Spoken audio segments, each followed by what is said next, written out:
Right, welcome to the next video. Hope you guys have been enjoying the tips. So let's go to the appendix text function tab.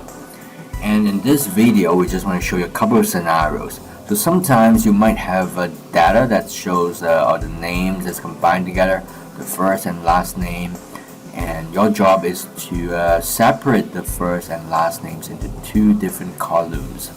Now, we have to appreciate that the Microsoft 2013 versions, they have come up with really quick, really cool shortcut keys, which I'll show you later. Because in previous version, we have to perform tedious functions in order to separate them. Let me show you how tedious they are. Now, you guys just have to look at it, and you guys don't have to learn it. So let me show you. So previously, we had to do something like this. So we have to use the left function, and we click the A2 to tell Microsoft to extract 4 characters out of A2. That's Mary.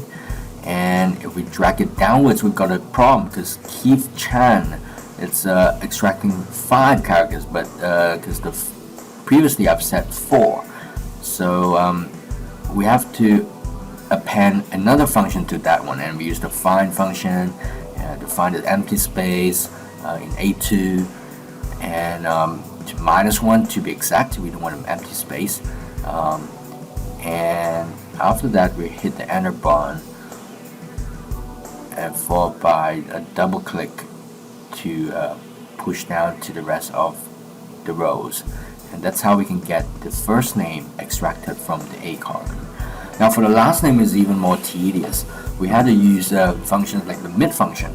So in A2, and the starting number will tell Excel to find the starting number for us by using the find function. Again, we use the empty space to find that, and it's all within A2, and +1 because we have to go to the character that starts with T, and the number of characters will be derived from the length function, which Excel could help us to compute the total length of A2 minus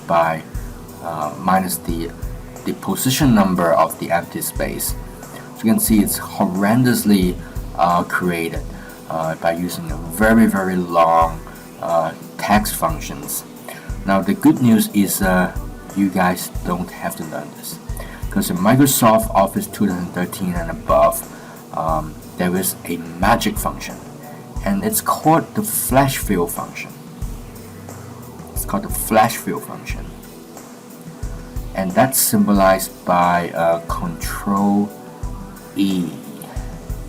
So let me just remove all this stuff, and all you need to do is for the first row, I mean this idiot proof, right? You go to B2, just type Mary, and go to B3, and you press the Control E function. It's the magic function, and voila, all the text will be typed out for you, and you perform that for the last name as well. So all the first and last name will be reviewed magically. So hope that will help you a lot in your daily task. And remember, don't tell your boss about it, because they might think you've been using the traditional text functions, and you can use your own time to do your private stuff. I'm just kidding. And in the number text example, again we can use the flash fill options, the Control E options, to finish off with the $sign format. Just simply type the $107, and you guys know the answer. Just press Control E, and the rest of the answers will be shown up. Now the next one, under the date values, this is a little bit tricky, because you can see the date values here. We just got to change to short dates, and you can see it can be converted to dates easily.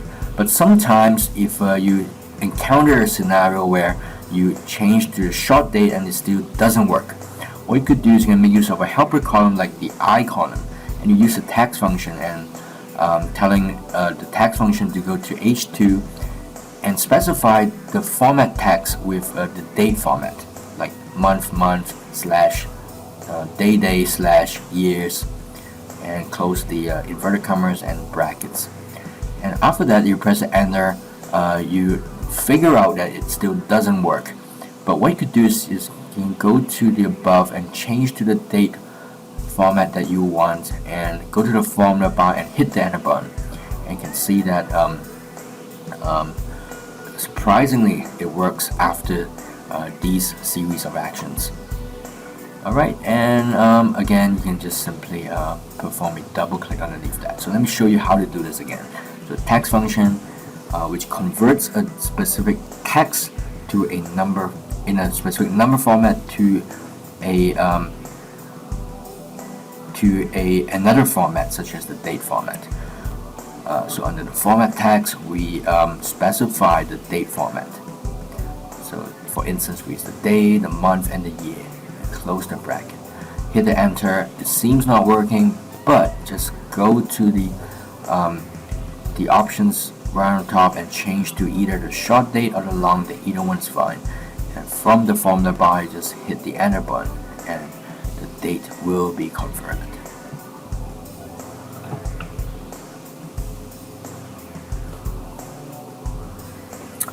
Right, so let's move to the final example in this tab.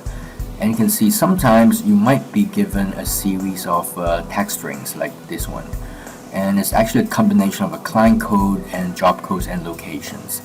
And what we need to do is we have to separate them into their separate client codes, job codes, and locations.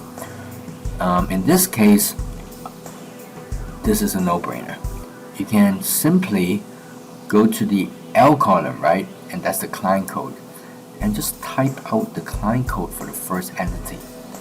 Just type that out. And remember the flash fill? And voila, the rest of the client codes will be reviewed. And again, perform the same action for the job codes. So job codes is symbolized by the final 3 digits. And again, just use a flash fill. And for the location, again, just manually and lazily type out the first one, and followed by the flash fill. So you can see flash fill is really intelligent. It's able to pick up based on your typing behaviors, and it analyzes what you've typed and intelligently shows you what the rest of them is required. See you in the next video.